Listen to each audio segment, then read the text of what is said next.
Welcome back. Today's topic is drill down of a corporate structure. Before that, we should know how many types of companies are there.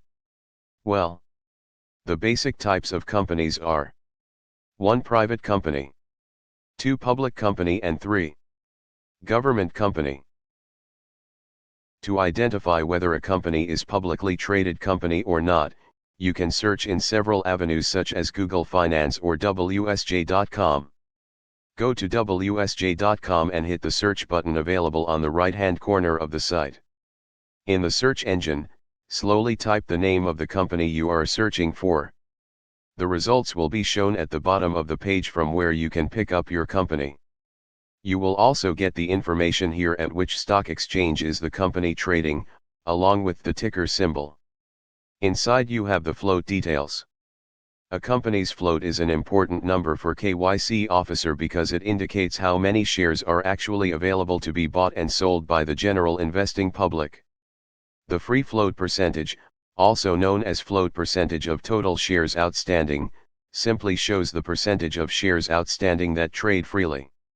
In the above example, the free float percentage would be 7.45 divided by 7.57 multiplied by 100, which is 98%. This means 98% of shares are available with public. If you are lucky to get it, you have done your drill down. However, if the float percent say is 89%, the KYC officer needs to ask for the details of remaining shares with the relationship manager, if the risk profile of company is high. Drill down of public companies are fairly easy as you have the details of shares publicly available and the details of stock exchange. Moving further, let us understand the drill down structure of a government company. Well, such companies are easy to drill down as government companies are CIP exempt. CIP exempt mean, you need not have to find the beneficial owners or do the drill down. The .gov proof is sufficient to prove that it is a government-owned company. The drill down is complex only in private companies. Before we understand the full drill down, the first thing we need to understand is the effective percent. Well, effective percent is percent of shares say company K holds in our onboarding entity company A.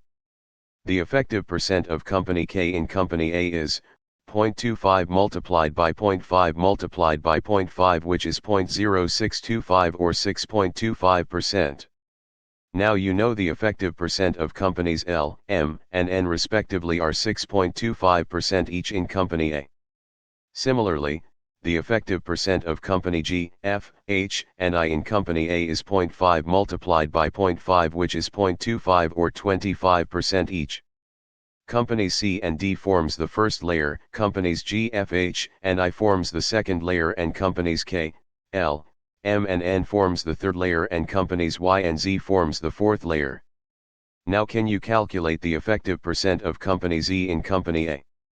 Well, it is 0.5 multiplied by 0.25 multiplied by 0.5 multiplied by 0.5, which is 0.03125 or 3.125%. Going ahead, if we replace company F with a pension fund, do we need to drill down further? Well, depends on whether this pension fund is regulated or not. Let us say the pension fund is regulated by ERISA, we will download the form 5500 and stop the further drill down. If the pension fund is not regulated, we would ask for pension plan and try to find if there are further layers of this pension fund. Going ahead, if we replace company H with a charity or foundation, do we need to drill down further? Well, the first thing we determine is whether this charitable institution or foundation is from US and has Form 990 or not.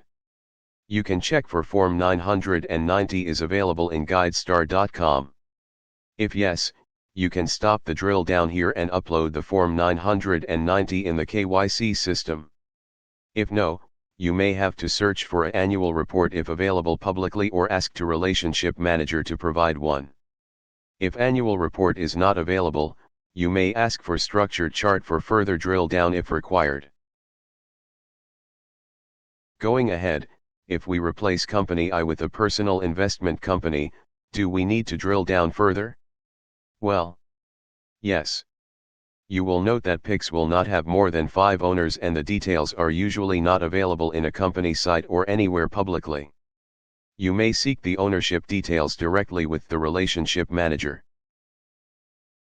Going ahead, if we replace pension fund with insurance company, do we need to drill down further? Yes, insurance companies are usually publicly traded and hence, easy to drill down. However, if they are not publicly traded, you may search for an annual report publicly. Usually annual reports have full drill down details.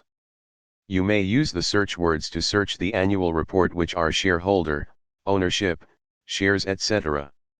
Insurance companies are usually held by their parent or sponsor, which must have created them. Hence, usually drill down may not cross level 1. It's always better to ask for a structure chart or ask for percentages directly from the relationship manager in case annual reports are not available. Going ahead, if we replace charity with a fund, do we need to drill down further? Yes, usually these funds are hedge funds, or private equity funds, or sovereign wealth funds, or rarely mutual funds. You may ask for the prospectus and annual report together, as most of the times, drill downs are not available in prospectus. Prospectus can also be supplied as private placement memorandum or fact sheets, etc. Funds are usually structured as trust or corporates. Accordingly, the documents are required to be asked to the relationship manager. Meaning, trust deed for trust, and annual report, for corporates, if not available publicly. That's all for today. Thank you. Hope you all now have a fair idea about drill down of a corporate or company. You may now apply this knowledge to your day-to-day work. Have a nice day ahead. Stay tuned.